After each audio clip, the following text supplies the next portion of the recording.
నమస్తే, welcome to ఈహా TV.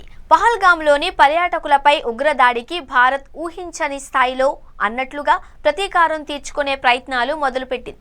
ఇందులో భాగంగా ఆపరేషన్ సింధూర్ చేపట్టి పాక్ ఆక్రమిత కశ్మీర్లోని 9 స్థావరాలపై విరుచుకుపడింది.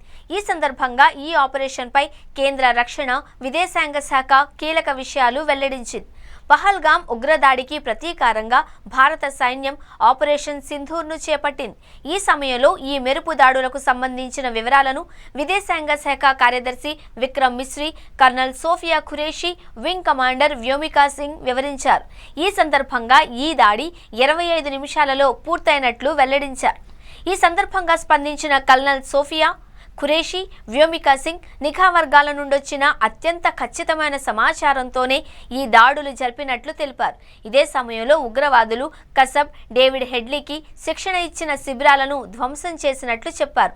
సామాన్య పౌరులకు ఎలాంటి హాని కలగకుండా ఈ దాడులు చేసినట్లు వివరించారు. ఇదే సమయంలో ఆపరేషన్ సింధూర్ అర్ధరాత్రి 1:05 ప్రారంభమై 1:30 కల్లా ముగిసింది అని సోఫియా ఖురేషీ తెలిపారు.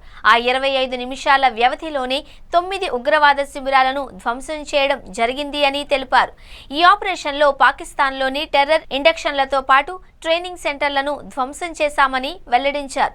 అదేవిధంగా పహల్గామ్ ఉగ్రదాడి బాధితులకు, వారి కుటుంబాలకు న్యాయం చేయడానికి భారత సాయుధ దళాలు ఆపరేషన్ సింధూర్ ప్రారంభించాయని, ఈ దాడుల్లో పౌర మౌలిక సదుపాయాలకు ఎలాంటి నష్టము జరగకుండా, సైనిక స్థావరాలకు, పౌరుల ప్రాణాలకు ఇబ్బంది కలగకుండా ఉండడానికే ఈ ప్రదేశాలను ఎంపిక చేసుకున్నాము అని వ్యోమికా సింగ్ వెల్లడించారు.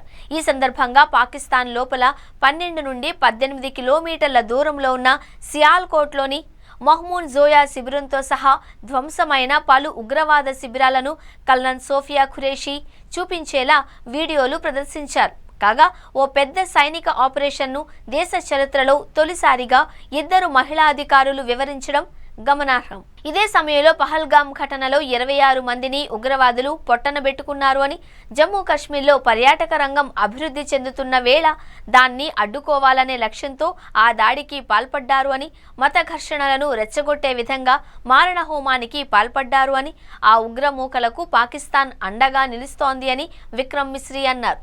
ఈ నేపథ్యంలో పహల్గామ్ దాడి అనంతరం ఉగ్రవాదుల కార్యకలాపాలను నిఘా సంస్థలు ట్రాక్ చేశాయని, భారత్పై మరిన్ని దాడులు జరిగే అవకాశం ఉంది అని సంకేతాలు ఇచ్చాయి అన్నారు. వాటిని అడ్డుకోవడం అత్యవసరమని భావించి ఖచ్చితమైన నిఘా సమాచారంతో ఉగ్ర స్థావరాలను గుర్తించి ధ్వంసం చేశాము అని వెల్లడించారు.